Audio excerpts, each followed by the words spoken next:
Zuri Chukwuma had spent weeks preparing for this moment, and now it was finally here. At just 29, she was about to pitch her most ambitious engineering project to a South African conglomerate offering a life-changing $1 million contract. That morning, she stood in front of the mirror in her Enugu apartment, smoothing her blazer, reminding herself that she had earned this opportunity through years of hard work, late nights, and pure determination. But there was one complication she couldn't shake from her mind: her older sister, Ifeoma. Not only was Ifeoma the project manager for the company hosting the pitch, but she had also become Zuri's biggest rival in recent years. Their relationship had turned into a quiet battlefield, full of jealousy, competition, and unspoken resentment. Still, Zuri chose optimism. She believed professionalism would win today. When she arrived at the company's sleek glass conference hall, sunlight poured through the walls, making the room almost glow. Executives in sharp suits whispered among themselves. Assistants rushed around with tablets and headsets.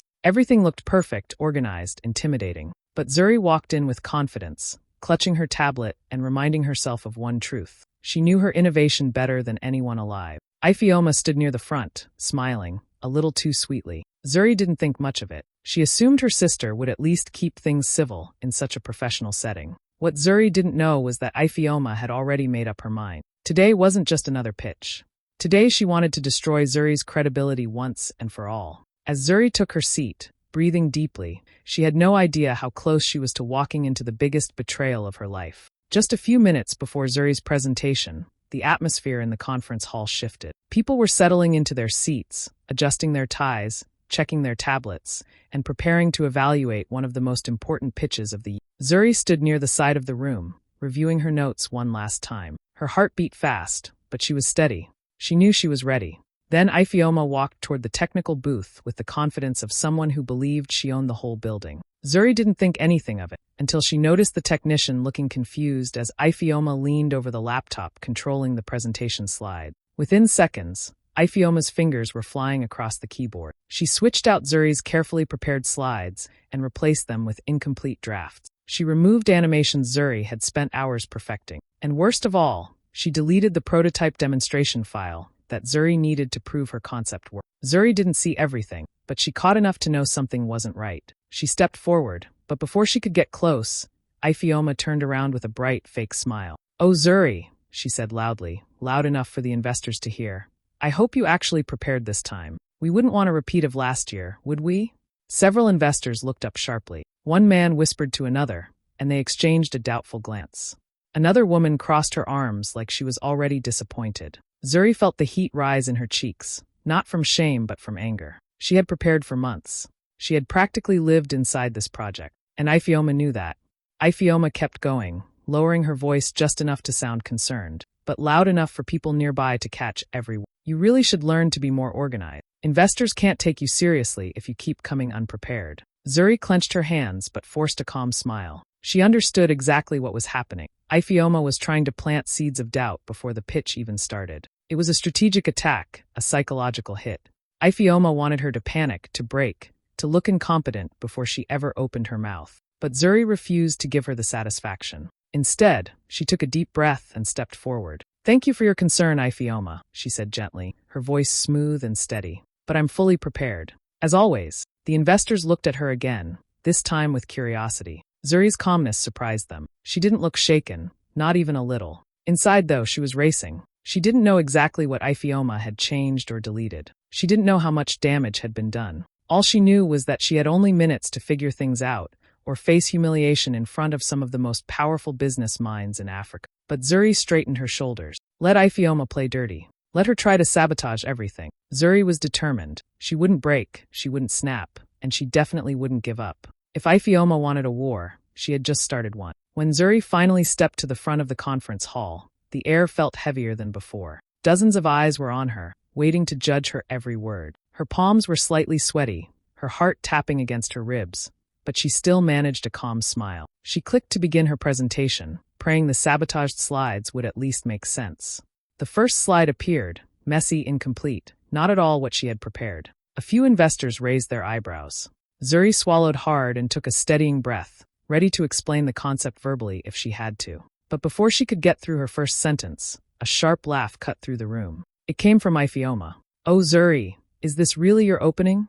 she said loudly, leaning back in her chair as if she were watching a comedy show. This looks like something a first-year engineering student would put together. A couple of executives shifted uncomfortably. One of them tapped his pen on the desk, clearly annoyed by the interruption but unsure how to respond. Zuri forced a polite smile and continued speaking, trying to stabilize the moment. But Ifeoma didn't stop. Every time Zuri explained a point, Ifeoma would loudly correct her, twisting her words, mocking her tone, or interrupting just to embarrass her. No, no, no, Ifeoma said at one point, waving her hand dismissively. That's not how you describe the model. Goodness, Zuri, you're confusing everyone. People exchanged looks, some surprised, others uncomfortable. The tension in the room thickened like fog. Zuri kept going, her voice steady but her insides shaking. She knew this wasn't just unprofessional, it was cruel. But she refused to crumble. Not here. Not in front of these people. Ifeoma leaned forward again, now with a smug smile. Let's be honest, she said to the room. Zuri has always struggled with presenting. Even back home in Enugu, she used to beg for help with basic school projects. Zuri froze. The executives murmured. A whisper of embarrassment ran through the room. Ifeoma wasn't just attacking her skills now. She was dragging their childhood into this. She's always been dramatic, Ifeoma continued with a laugh. Acting like she came from some genius background, when the truth is, well, let's not pretend. You remember, Zuri, how you used to follow me around asking for help. Acting like my shadow. Zuri felt her throat tighten, the sting of humiliation spreading through her chest. Her upbringing wasn't glamorous. Their family had struggled. She had fought her way into every opportunity she ever got. And Ifeoma knew exactly how painful it was to expose that. Still, Zuri forced her voice to stay calm. Let's stay focused on the presentation, she said quietly. But Ifeoma wasn't done. Oh please, she scoffed. If people knew how you really got here, they wouldn't be so impressed. Half the opportunities she has, she told the room, she begged for. A soft gasp moved through the executive. Someone cleared their throat. Another shifted uncomfortably in their chair. The mood had gone beyond tense. It was now downright painful. Zuri felt her eyes burn, but she didn't let a single tear fall. She lifted her chin and kept talking, even though every sentence felt like she was pushing through fire. She had two choices: break in front of everyone, or prove she was stronger than every attack her sister threw at her. And Zuri chose strength. Just when the room felt like it couldn't get any heavier, the glass doors at the back slid open with a soft hush. A tall man stepped inside, quiet, calm, and so sharply dressed that even his silence demanded attention. His presence created a wave through the room. One by one, executives sat up straighter. Conversations stopped mid-sentence. Even the assistants froze. Everyone knew who he was. Chief Themba Nkubi, the Zimbabwean tech investor whose name alone could make companies panic or celebrate. A man worth millions, known across Africa for spotting brilliant innovations before anyone else saw their potential. He didn't travel for small meetings. If he was here, it meant something big was happening. Zuri didn't know any of this at first. She was too focused on controlling her trembling voice and surviving Ifeoma's attacks. But she noticed the sudden shift in the room. People adjusted their ties, straightened their backs, and tried to look smarter than they felt. Everyone except Ifeoma. She kept her smirk, sitting with one leg crossed arrogantly over the other, acting as if nothing important had happened. The contrast was loud. While the entire hall respected the man who just entered, Ifeoma behaved like she was still the most important person in the room. Chief Themba didn't rush to a seat. Instead, he stood near the back with his hands in his pockets, observing quietly. His eyes didn't land on the big screens or the investors. He looked straight at Zuri. Not at her slides, not at her struggling demo. At her. He watched how she steadied her breathing, how she swallowed the hurt, how she didn't snap back at her sister, even though everyone could see she had every right to. He studied her the way a trained expert studies a rare diamond, looking for cracks but finding resilience instead. Zuri felt his gaze and it made her nervous, but also strangely supported. Like someone in the room finally cared about fairness. She continued talking, her voice a little stronger now. But every couple of minutes, Ifeoma would interrupt again, rolling her eyes dramatically or whispering loudly to the investors like she was giving side commentary. At one point, Ifeoma even laughed and said, "Oh, don't worry, Chief Nkubi. Zuri's always been overly emotional. This is normal." The room went stiff. Themba's expression didn't change, but his eyes sharpened, just a bit. He didn't interrupt. He didn't speak. He simply observed. But the way he stood there, grounded, thoughtful, and quietly powerful, made something inside Zuri shift. She realized she wasn't as alone as she had felt moments before. Every time she looked up, Themba was still watching. Not with pity, never that. With interest. With curiosity. With respect. And somehow, that tiny spark of recognition, that silent acknowledgement, gave her the courage to keep going. She didn't know it yet, but everything in that room, every lie, every mockery, every humiliation, was being noted by the very man whose opinion mattered most. And he was slowly, silently, becoming her unexpected ally. Just when Zuri thought the humiliation couldn't get any worse, Ifeoma stood up with the confidence of someone who believed she had already won. She signaled to the technician with a flick of her wrist, and suddenly the big screen switched from Zuri's broken slides to a brand new presentation, polished, flashy, perfect. "Ladies and gentlemen," Ifeoma announced, stepping to the front like the star of the show, "allow me to present a proposal far more refined and effective." Zuri's stomach dropped. She knew those slides. She knew every color, every diagram, every line of text. It was hers. Her design. Her research, her AI structure, 5 years of coding, testing, failing, rebuilding, and perfecting. And her own sister was standing there, smiling proudly, pretending it all belonged to her. The room leaned forward with interest. Executives nodded as Ifeoma spoke confidently about the model Zuri had built from scratch. She used the same explanations, the same examples, even the same metaphors Zuri once shared with her during late-night discussions, back when she trusted her. And worst of all, she didn't just present it. She claimed it. "As you can see," Ifeoma said with a proud smile, "I designed this AI model myself. It took years of dedication and discipline, and I'm honored to finally share it with you." The audience erupted in applause. Real applause. Loud, excited, energetic applause. People whispered things like, "She's brilliant. This is genius work. Her proposal is the strongest today." Zuri felt like the ground beneath her feet had vanished. She stood frozen, unable to move, unable to breathe. Her throat tightened until it hurt. Watching her sister stand there, soaking in praise for work she didn't create, felt like being stabbed by someone she once loved. Ifeoma turned toward her, smirking ever so slightly, the kind of smile that said, "See? You will never be me." That was the moment Zuri truly felt powerless. But not everyone was clapping. At the back of the room, Chief Themba stood perfectly still, arms crossed, eyes fixed on the screen, not with admiration, but with suspicion. He let the applause die down. He waited. He chose his moment like a man who knew the exact weight of every word he spoke. Then, in a calm but chilling tone, he said, "I have one question." The room fell silent instantly. Ifeoma turned toward him, still smiling. "Yes, Chief? Anything you'd like to clarify?" Themba's eyes narrowed slightly. "Who wrote the original source code?" A hush swept across the hall. Executives exchanged surprised looks. The technician straightened up. Even the air in the room seemed to freeze. Zuri's heartbeat thudded in her ears. Ifeoma blinked, just once, before forcing another smile. I did, of course." Themba didn't look convinced. In fact, he didn't even blink at her answer. He simply tilted his head, studying her like someone who had just spotted a lie hiding behind a perfect mask. And in that moment, Zuri realized something. The downfall that Ifeoma worked so hard to cause was about to turn back on her. Before Ifeoma could say another word, Themba slowly raised a hand, just slightly, but enough to command the entire room. The executives went quiet.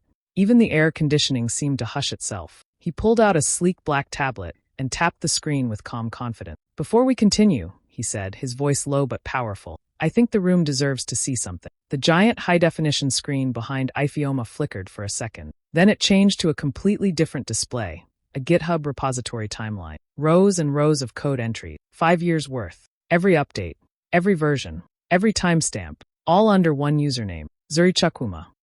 Zuri felt her breath catch. She knew that log. It was her digital footprint, her entire journey documented line by line. The room leaned forward as Themba continued. "What most of you don't know," he said carefully, "is that I reviewed both Miss Zuri's and Miss Ifeoma's project files earlier today. Something felt off." Executives exchanged glances. Some frowned. A few sat straighter, suddenly realizing they were witnessing something important. "I noticed," Themba continued, "that the code in Miss Ifeoma's proposal had a different tone, a different logic, a different evolution than her previous project. It lacked her usual structure. It looked borrowed."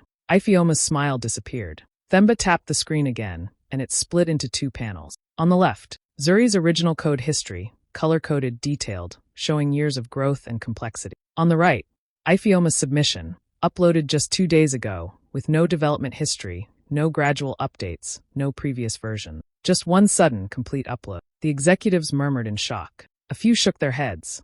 The contrast was undeniable. Themba looked directly at Ifeoma. "Can you explain," he asked quietly, "why your 5-year project has no record older than 48 hours?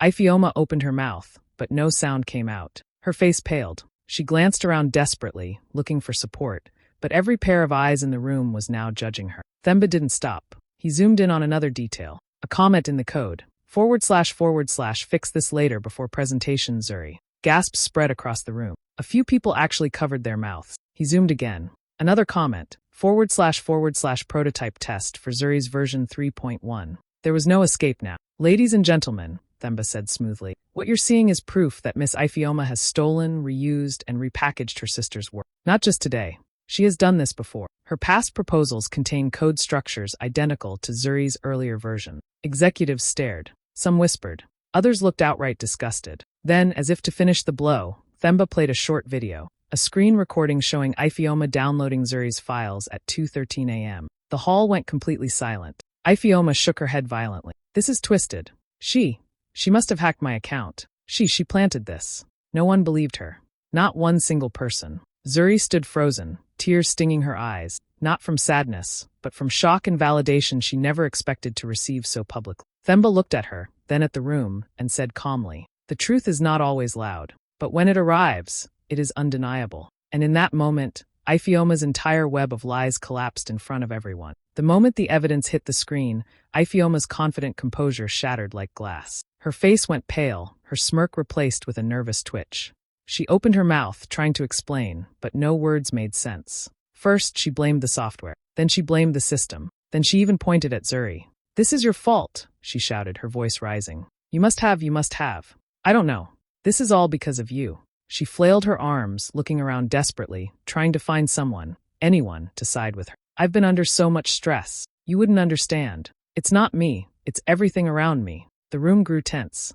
Investors and executives exchanged concerned glances. The kind of tense that made it clear things were now spiraling out of control. A few whispered urgently to each other. Others started typing notes on their tablets, already planning what action to take next. One of the senior executives finally spoke up, voice firm. We need a full internal audit, he said. We can't ignore this. Heads nodded around the room. Someone suggested legal oversight. Another mentioned contacting their compliance department immediately. The murmurs grew louder, like a storm building inside the hall. Zuri's manager, a kind woman who had supported her quietly over the past months, stepped forward. Her face was serious, but her voice carried respect and apology. On behalf of our team, I want to apologize to Zuri for this situation, she said clearly, making sure everyone heard. She has always delivered integrity and innovation, and this kind of sabotage has no place in our company. A board member leaned forward, eyes fixed on Ifeoma. Plagiarism, he said slowly, deliberately, is not just unethical. It can become a serious legal matter. I hope everyone understands the gravity of what we're dealing with. His words hung in the air, sharp and final. Ifeoma's panic escalated. She stomped her foot, her voice cracking with anger. This is ridiculous. Zuri ruins everything she touches. I've worked so hard. How could she do this to me? She threw her hands up and spun around, storming toward the glass doors at the back. Executives watched silently as she flung the doors open, letting them slam behind. A few assistants shook their heads, muttering about unprofessional behavior, while investors murmured to one another, clearly impressed with how Zuri had handled herself despite everything. Zuri stood in the center of the room, her hands trembling slightly, but her chest feeling lighter than it had in years. The room had seen her perseverance. The truth was out. People now knew she was the creator, the innovator, the one who had built this project from the ground up. And as Ifeoma's footsteps faded down the hall, Zuri realized something powerful. The chaos her sister had tried to create could not touch her anymore. The storm had passed, and she was the one left standing, calm, strong, and ready for what came next. After the room went quiet, the tension hanging like a heavy curtain, Chief Themba Nkyub finally moved. He walked steadily toward Zuri, each step measured, confident, and deliberate. The entire room seemed to shift as he approached. People straightened in their seats, eyes following his every move. Even the lights above seemed to highlight the moment. When he reached Zuri, he extended his hand. His gaze was steady, respectful, and full of recognition. Zuri Chukwuma, he said, his voice calm but powerful. I want to offer you this contract. The entire project. Not the company, not a team. Zuri blinked, her heart stopping for a fraction of a second. Me, she whispered, barely believing her ears. Yes, Themba continued, a small smile forming. I want to build a new innovation lab here in Africa, led by you. Your talent, your vision, your dedication. I've watched it. Today proved more than anything else that you have the skills, the courage, and the integrity to lead this. The room erupted into applause. Hands clapped loudly, chairs scraped as people stood to show support. Colleagues, executives, investors, They all recognized what had just happened. Zuri felt a wave of emotion crash over her. For the first time in months, years even, she felt seen. Truly seen. Tears blurred her vision, but she held her head high. Her throat tightened as she struggled to speak, words catching in her chest. It wasn't just about the money or the prestige. It was about reclaiming herself, her dignity, her voice. Chief Themba squeezed her hand once and let go, giving her space to absorb the moment. "We'll get started immediately," he said. "This lab will be yours to shape, to innovate, to lead. Africa deserves this, and you're the one to make it happen." Zuri's hands trembled as she touched the contract, the pages crisp and heavy with opportunity. She looked around the room at faces filled with respect and admiration. The fear, the humiliation, the sabotage, all of it now felt distant, like a nightmare she had finally woken from. A smile, shaky at first, spread across her face. The applause continued, louder this time, almost deafening. People cheered her resilience, her strength, her brilliance. Zuri's chest swelled, not with pride alone, but with relief, with justice, with the sheer joy of finally being recognized for everything she had sacrificed and achieved. As the crowd slowly settled, she took a deep breath. She felt power running through her, not the kind that comes from money or influence, but the kind that comes from being validated for your hard work, your integrity, your talent. And in that moment, Zuri realized something important. No matter what her sister or anyone else tried to do, nothing could steal her truth. She was the creator. She was the innovator. She was unstoppable. The conference hall seemed brighter somehow, as if the applause itself lit the space. And Zuri finally felt free to step into her future, confident, proud, and ready to change the world. When Zuri finally returned home to Enugu after the whirlwind of the conference, she thought she would feel relief, maybe even a little celebration. Instead, the tension hit her immediately. Her parents were waiting in the living room, expressions a mix of worry and stern disapproval. "Zuri," her mother began, voice soft but firm, "I know what happened today, but you have to forgive Ifeoma. She's your sister. Family comes first." Her father nodded, adding, "Yes, she's still your sister. Don't let this divide you. Apologize to her. Make peace." Zuri took a slow breath, feeling a familiar ache in her chest. She had tried for years to maintain peace with Ifeoma, to look past the jealousy, the lies, the sabotage. But forgiving without accountability had always hurt her more than it helped. She knew this was another one of those moments where her parents prioritized blood ties over justice. Before she could respond, Ifeoma walked in, carrying the same arrogance she always did. "Oh, so everyone's ganging up on me now," she sneered. "Zuri thinks she's perfect, but you know what? She cheated. She twisted things to make me look bad. And you're all buying it." Zuri's eyes narrowed, but she stayed calm. She had proof, digital proof, timestamps, logs, everything. She didn't need to shout. She simply opened her laptop, swiveled the screen toward her parents, and began scrolling through the GitHub logs and presentation file. Every update, every note, every single stolen line of code was there for them to see. Her mother's mouth opened slightly. Her father's brows furrowed. For the first time in years, they were quiet. Not a single word. No excuses, no arguments, no attempts to defend Ifeoma. Just silence. Ifeoma's face went red, her jaw trembling. She realized her lies weren't working anymore. She tried to protest, but even her voice sounded weaker, hollow against the evidence. Zuri closed the laptop calmly and stood up. She looked at her parents, her gaze steady. "I've shown you the truth," she said softly. "I've done everything I can. If you choose silence, that's your choice. But I'm done trying to make someone else's betrayal my problem." She turned to Ifeoma, who now seemed small and defeated, and said, "I won't let your lies control my life anymore. I won't argue. I won't beg for recognition from someone who refuses to admit the truth." And with that, Zuri walked toward the door. She didn't slam it. She didn't yell. She just left with a sense of calm that had eluded her for years. For the first time, she wasn't running from humiliation, sabotage, or betrayal. She was walking toward peace. Outside, the evening breeze hit her face. The city felt alive, full of possibilities. She didn't need her sister's approval, or even her parents' understanding, to know her worth. For the first time in a long while, Zuri felt free, unburdened, and in control of her own story. She chose her own peace over endless family drama, and in that choice, she found strength. Months after the drama in that conference hall, Zuri Chukwuma stood in front of her very own innovation center in Johannesburg. The building gleamed under the African sun, a symbol of hard work, resilience, and dreams finally realized. Engineers, interns, and young innovators bustled inside, excited to be part of a new chapter in African technology, led by a woman who had refused to be silenced. News of Zuri's triumph spread like wildfire. Hashtags with her name trended not just in Nigeria, but in Ghana, South Africa, and beyond. People shared clips of her pitch, interviews, and behind-the-scenes stories of the sabotage she had overcome. Women messaged her from all over Africa, saying how her courage inspired them to speak up against bullying, unfair treatment, and workplace sabotage. Her story became more than a personal victory,